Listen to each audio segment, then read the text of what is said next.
03:14 a.m., the Pacific slept, but Guam did not. A blinding flash tore across the sky faster than radar, faster than warning. In 6 seconds, a hypersonic glide weapon from the depths of the Paracel Trench crossed 2,000 kilometers and struck the heart of America's island fortress. No alarms, no intercepts, just silence, and then collapse. Inside the command bunker, Colonel Marcus Ellery's final words crackled through the static. "We've lost the node. Hold the chain." Those 6 seconds erased decades of deterrence and rewrote every rule of modern defense. How did China's stealth technology, North Korea's cyber disruption, and Russia's silent surveillance converge into one impossible strike? What happens when distance, once a shield, becomes the weakness itself? This is the night Guam lost its silence, and the world discovered the speed of fear. Stay until the end. Because what follows isn't fiction. It's the future already arriving. At 03:14 a.m., the island of Guam, usually framed by tranquil Pacific winds and the faint hum of radar dishes, became a flashpoint in the new era of warfare. Residents across Tamuning and Didito saw the horizon flare white for a single instant before every window trembled. Under a sound that seemed to arrive too late, it was not thunder. It was the echo of a weapon that moved faster than comprehension. From the reinforced corridors of Andersen Air Base, a handful of technicians in the United States Pacific Surveillance Command were monitoring what they thought was routine orbital clutter. The radar operator on duty, Lieutenant Paula Serrano, caught a flicker, a transient heat bloom at 90 kilometers altitude, then it vanished. Within 4 seconds, the display overloaded with noise and static. Unknown object descending, no transponder, she reported. That was her last clear transmission. Across the command floor, Colonel Marcus Ellery, commander of the 15th Surveillance Wing, leaned over the main console.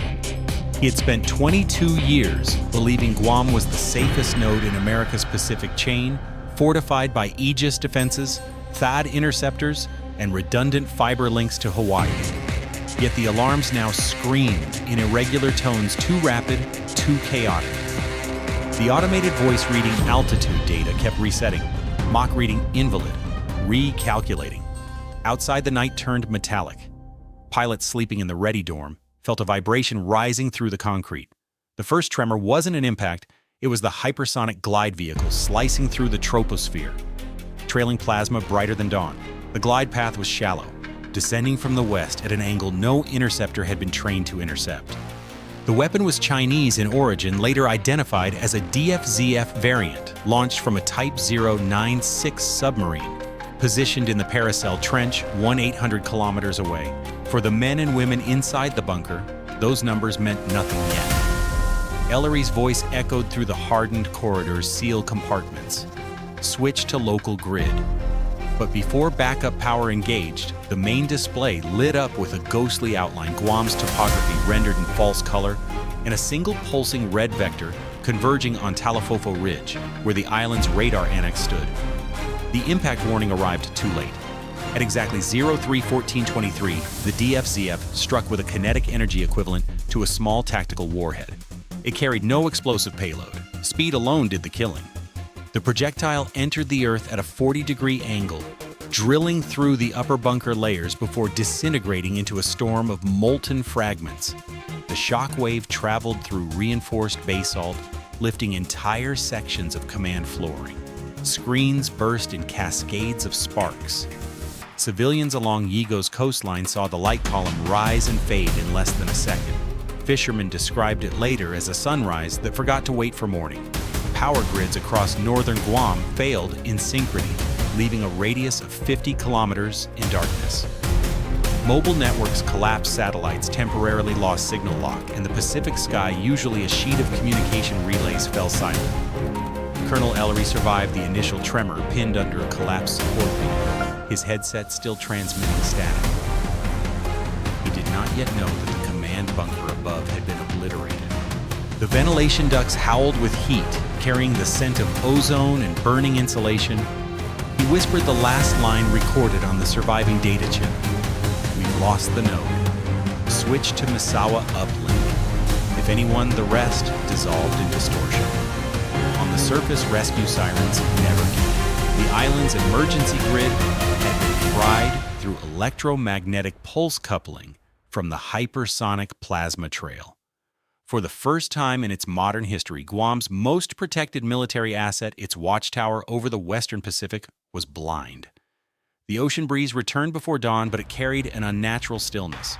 Debris from the shattered bunker drifted into Apra Harbor, forming a thin film of ash and glass.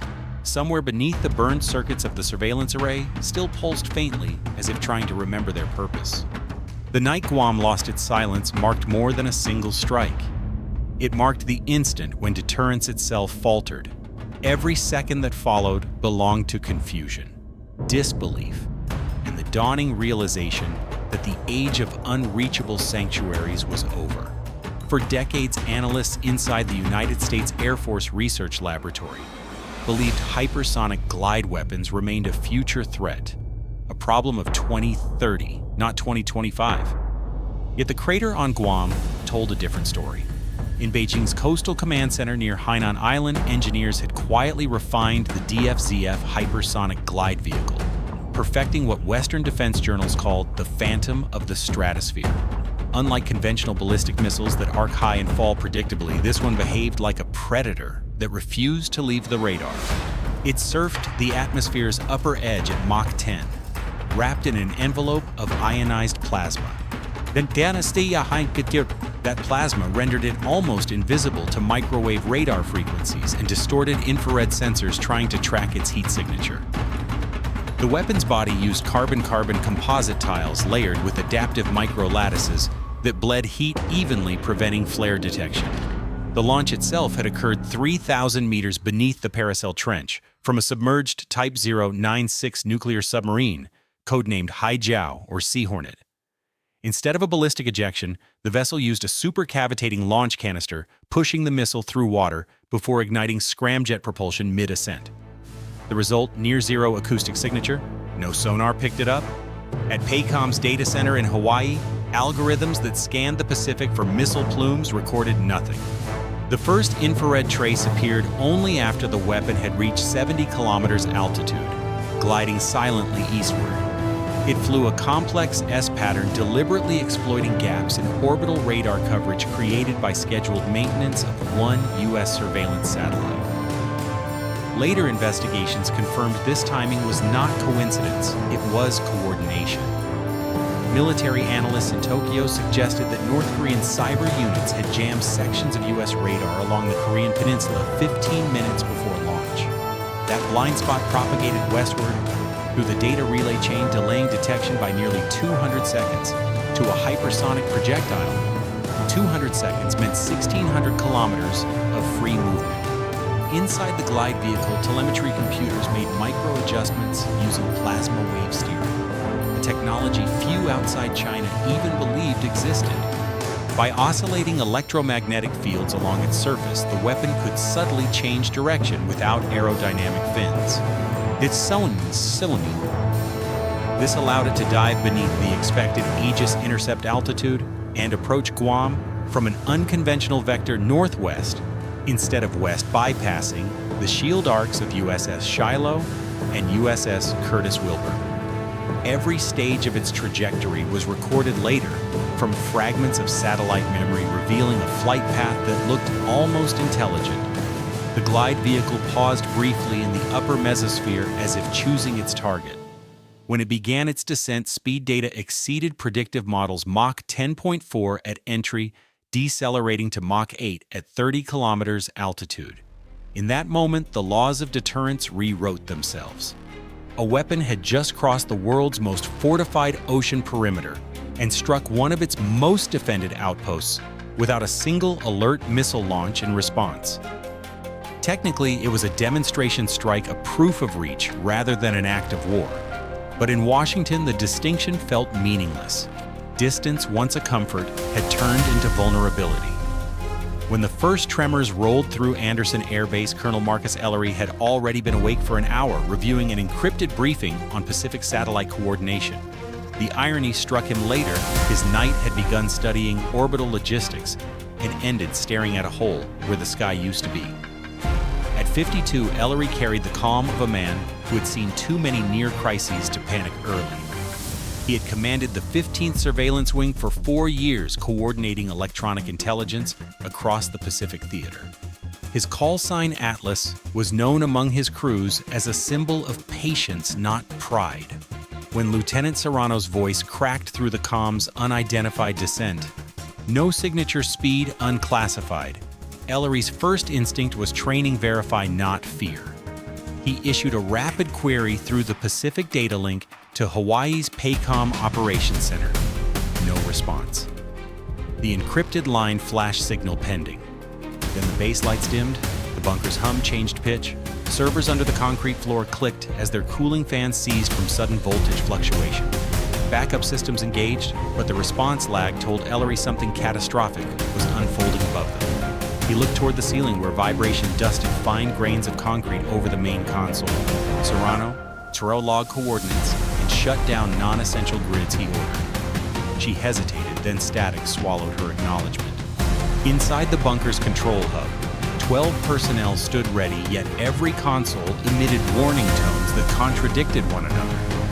The global command network listed 12 contacts unknown. Radar feed from Talafofo Ridge had frozen, displaying a single pixel of white when surrounded by dead screens. Then came a low-frequency rumble, not explosive, but deep, like a continent exhaling. The first layer of the facility shook. Ellery's Deputy Major Alan Becker suggested immediate evacuation to the lower shelter. Ellery refused. "We stay until we confirm data uplink with Misawa." He knew protocol command continuity above personal safety. He keyed the microphone and began transmitting on emergency channel 7, repeating the same line 3 times. "Node Guam under kinetic strike. Confirm alternate uplink. Repeat alternate uplink." Outside, the sound barrier broke with a flash of heat that turned the sky white. The bunker's seismic sensors spiked logging acceleration far beyond normal ordnance. In the fraction of a second before impact, the digital clocks jumped from 03:1422 to unreadable symbols. Time itself seemed to glitch. When the hypersonic glide vehicle penetrated the upper layers of soil and rock, it generated a plasmasphere that vaporized the first 20 meters of reinforced basalt. The compression wave reached the command deck milliseconds later. Monitors burst, fire suppression foam flooded the room. In those seconds, Ellery's voice transmitted one final fragment captured by a surviving relay at Apra Harbor. "We've lost Talafofo switch to Misawa. Hold the chain. Witnesses never heard him again." In the aftermath, engineers recovering from the surface discovered fragments of the command chamber's hardened casing scattered half a kilometer away. The bunker's center had imploded, not exploded vacuum collapse from instantaneous heat dispersion. Ellery's remains were found near the primary terminal, still clutching a melted headset. For his team, it wasn't heroism that defined that night, but discipline, the refusal to abandon station when the unknown arrived. Every console log from that hour became classified as part of Project Atlas, the Pentagon's first comprehensive reconstruction of a hypersonic strike on U.S. soil. Colonel Marcus Ellery's final transmission lasted less than 6 seconds. Yet in those 6 seconds, he preserved the chain of command that allowed Misawa's network in Japan to assume temporary control of Pacific surveillance. His last act wasn't survival, it was continuity. Long before the flash over Guam, the Pacific had been tightening into an invisible chessboard. Intelligence intercepts later revealed that Beijing's Strategic Support Force had activated a multi-domain exercise codenamed Crimson Wake, coordinating assets from cyber units, reconnaissance satellites, and undersea sensors. The strike on Guam was not an isolated act. It was a calculated signal executed within a synchronized window that stretched from the Paracel Trench to the Bashi Channel. At the northern edge of the Pacific, a Russian intelligence trawler operating under civilian registry loitered near Palau. Its function was simple. Listen. The vessel Raibachi Star carried an array of hydroacoustic receivers and satellite relay antennas disguised as fishing gear. Analysts believe it transmitted real-time sonar data to a Chinese command center, confirming the quiet launch of the Type 096 submarine Sea Orbital. That coordination, though unacknowledged, hinted at a strategic triangle: China's technology, North Korea's cyber reach, and Russia's data intelligence. While the missile ascended, unseen cyber teams from Pyongyang's Bureau 325 flooded U.S. Pacific networks with false diagnostic alerts.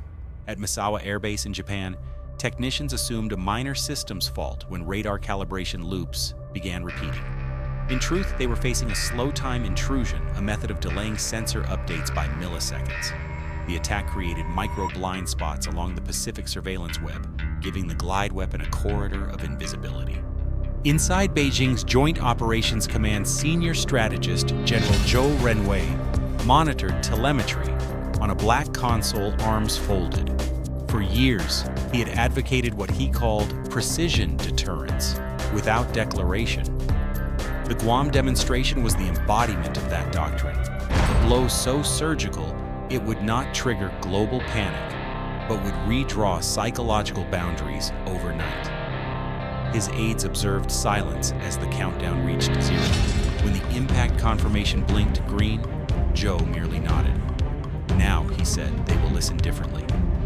Across the Pacific and the Hawaiian archipelago, the United States Indo-Pacific Command scrambled to assess what had gone wrong. At 03:22 a.m., Commander Elaine Cartwright, head of Cyber Defense Division, traced anomalies linking back to servers in Dalian and Pyongyang. This was a three-hand move, she told her staff.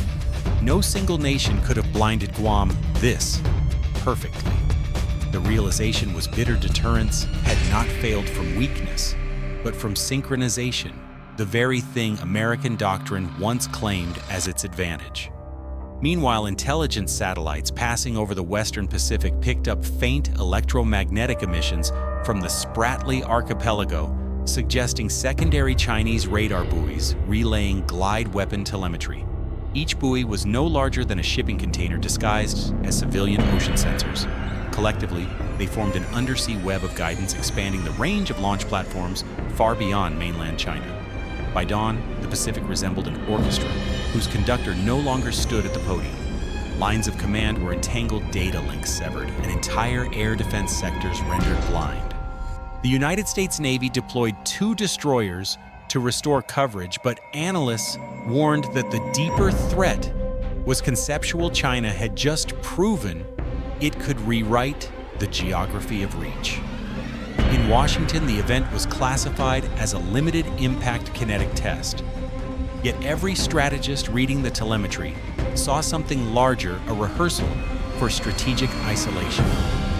The shadows over the Pacific were no longer figurative. They were electromagnetic, algorithmic, and meticulously synchronized. When the hypersonic glide vehicle broke through the upper atmosphere, alarms finally cascaded through the Aegis Combat Information Center aboard USS Shiloh, stationed 240 nautical miles northeast of Guam. Lieutenant Commander Renee Morales, in charge of missile defense operations, stared at her console as radar pings flickered and vanished like ghosts. The system's algorithms struggled to track an object whose plasma sheath distorted every frequency. Target confirmation unstable, the display repeated. Morales overrode the prompt and fired the intercept sequence manually. Within 40 seconds, 2 SM-3 Block 2A interceptors roared into the sky, their exhaust trails cutting through tropical clouds. The data link between Guam and Shiloh should have provided mid-course guidance updates, but the electromagnetic pulse generated by the incoming glide weapon had already corrupted Guam's uplink node. The missiles flew blind, chasing phantom coordinates projected from a moment already gone. At Andersen Air Base, remnants of the ground crew attempted to reboot the THAAD batteries positioned near the Talafofo Ridge perimeter. The command software refused to initialize checksum errors, corrupted command keys, lost handshake verification. Even as the interceptors climbed, the glide vehicle descended beyond their predicted engagement envelope. In simulation replays later conducted at PACOM, analysts estimated that the missile spent only 9 seconds inside the theoretical intercept window. That meant the defenders had less time than it took to read the launch authorization line. Morales and her crew watched helplessly as the interceptor's telemetry flatlined. No detonation, no contact. The radar screen filled with static as the hypersonic target vanished behind atmospheric interference. She keyed the comms line, no impact confirmation. Possible overshoot. Seconds later, seismic readings from Guam arrived, impact verified. Morales lowered her headset. There was nothing left to track. The subsequent investigation would detail an almost poetic irony. Every system had performed correctly according to its design limits, yet the combined network failed because those limits had been surpassed by velocity itself. The plasma cocoon around the DFZF created a radar blackout zone that nullified feedback loops. It moved too fast for the data to catch up with the world. Meanwhile, Japan's Misawa Air Base received fragmented telemetry through a back-channel fiber relay. Their operators, already aware of Guam's silence, launched a secondary sensor sweep to identify the weapon's tail signature. The sweep detected a decaying plasma trail only 300 kilometers from Guam, proof that the glide vehicle had never risen high enough for satellite interception. It had skimmed beneath the global radar horizon, a sea-level phantom. As dawn crept across the Pacific, technicians aboard USS Curtis Wilbur confirmed what everyone feared: the United States defensive perimeter around Guam was porous. In congressional briefings weeks later, officials described the event as a latency failure. The phrase became infamous, repeated in think tank papers and defense symposiums, as shorthand for an uncomfortable truth: the human reaction loop could no longer match the speed of hypersonic conflict. For the crew of USS Shiloh, the memory of that night lingered as a lesson written in silence. They had done everything by the book, yet the sky itself had changed the rules. The first rescue teams reached the ruins of Andersen Air Base 2 hours after the strike, guided only by fading GPS coordinates and the glow of still-burning infrastructure. The entrance to the Pacific Surveillance Command bunker was unrecognizable, a semicircle of glassed rock where reinforced concrete had once stood. Searchlights swept through mist and drifting ash. Every surface seemed coated with a metallic dust that fused to boots and gloves, remnants of vaporized electronics. Among the responders was Chief Warrant Officer Dylan Ngata, a communications specialist from the Guam Territorial Guard. He had trained in electromagnetic recovery operations, but had never witnessed such devastation. His team carried handheld spectrum analyzers, hoping to locate residual power sources or digital storage modules. The readings were erratic. Interference blanketed the airwaves, an invisible fog born from the weapon's plasma wake. "It's like the sky is still burning," one technician whispered. Inside the crater, melted fiber conduits snaked from the earth like veins turned to glass. Servers the size of refrigerators lay twisted in impossible shapes. From what remained of the command core, Ngata recovered a single charred drive labeled Atlas Node Gamma. Later, engineers at the Defense Digital Forensics Center in Colorado extracted 6 seconds of corrupted audio, the final voice of Colonel Marcus Ellery. It became the symbolic heartbeat of the investigation, proof that someone had tried to hold the chain until the very end. While the island's infrastructure flickered to life, under generator power, reconnaissance drones mapped damage patterns. The kinetic strike had produced a crater 42 meters wide and 9 deep. Surrounding vegetation was scorched outward in concentric waves, like ripples frozen in soil. Radiation readings remained normal. This was pure kinetic energy, no nuclear residue. The absence of fallout made the event more chilling. It proved how precision alone could rival the destructiveness once reserved for warheads. By sunrise, Apra Harbor was littered with debris shards of solar panels, fragments of aircraft fuselage, twisted antenna masts. U.S. Navy divers descended to recover metallic remnants that had fallen into the shallows. Some fragments showed honeycomb structures alien to current Western composites. Scientists speculated they were part of the glide vehicle's adaptive lattice, a material engineered to flex at thousands of degrees without breaking molecular bonds. In Beijing, state media released orbital footage only hours later. The edited video showed a thermal bloom over Guam, followed by triumphant captions in Mandarin precision through silence. It went viral across global defense circles before being swiftly removed. Officially, China denied striking a live target, claiming it was part of an atmospheric re-entry experiment. Yet every intelligence agency understood the message: the Pacific's distance was no shield. For Guam civilians, the aftermath unfolded as a mosaic of confusion. Power remained unstable for days, water pressure dropped, hospitals switched to emergency reserves, local news stations aired footage of flattened radar dishes and blackened runways. Interviews with survivors captured a tone of disbelief more than fear. It was like the world blinked, said one nurse from DeVito. For a second, everything stopped working, including our thoughts. In Washington, the Department of Defense convened a special task force, Operation Silent Reef. The objective was forensic, not retaliatory, to understand how a hypersonic weapon had bypassed 3 layers of continental defense. Analysts from DARPA and the Naval Research Laboratory dissected recovered fragments under scanning microscopes. They confirmed the use of plasma field steering coils devices once dismissed as theoretical. Each coil carried micro-etched characters in simplified Chinese. For the families of the 15 personnel lost, underground ceremony were held on Guam's northern cliffs. The ocean below shimmered beneath wreaths of flowers, their petals drifting toward the horizon where the weapon had come. The air carried the faint scent of fuel and salt, the same mixture Ellery's crews had breathed during endless night shifts. A chaplain read from a weathered journal found near the bunker's entrance.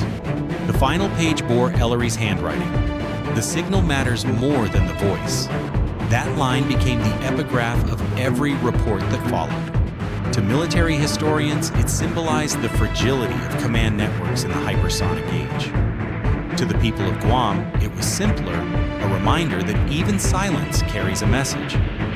Weeks later, U.S. engineers finished restoring the Pacific relay through Misawa Air Base.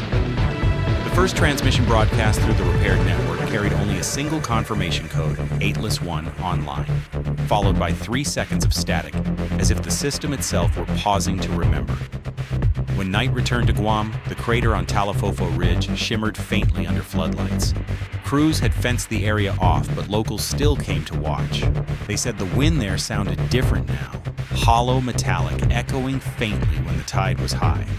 Some swore that on clear evenings when the stars aligned above the Pacific, the hum of broken circuits could still be heard whispering the rhythm of a command that refused to die.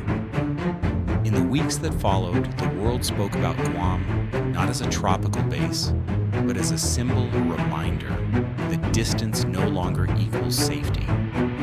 Military theorists debated the strike in televised panels, calling it the first true post-ballistic act of war. Others preferred the phrase strategic demonstration, as if semantics could soften the shock of a cratered bunker. Yet no terminology erased the image of melted circuits glowing beneath Pacific soil. At the United States Naval War College, analysts dissected telemetry from the event to understand what had failed. Every discussion circled back to one idea: speed had outpaced trust. The digital handshake between radar satellite and human command had broken under its own complexity. Hypersonic velocity was not merely faster, it was non-linear. It collapsed decision-making into fractions smaller than comprehension. In Beijing, General Zhou Renwei addressed a closed assembly of senior officers. This was not victory, he said, it was proof. To his peers, the statement sounded clinical. To outsiders, prophetic. Proof that deterrence now depended on algorithms, not armies. Proof that in a networked century, invisibility was the most powerful weapon of all. Meanwhile, on Guam, rebuilding began in quiet defiance. Engineers reconstructed power lines through blackened hills. School children drew paper doves and taped them on surviving radar towers. The island resumed its rhythm, though its silence felt heavier. In the newly established Memorial Hall, the final recovered photograph of Colonel Marcus Ellery hung beneath a single inscription. He listened until there was nothing left to hear. The event reshaped global defense doctrines, but its human echo remained the same. A whisper that technology's brilliance always casts a shadow. Deterrence, once measured in distance, had migrated into milliseconds. And in those milliseconds lived both the peril and the price of tomorrow. If you value clear cinematic battlefield analysis and seek stories told beyond propaganda, subscribe for more. Because history rarely announces its next impact before it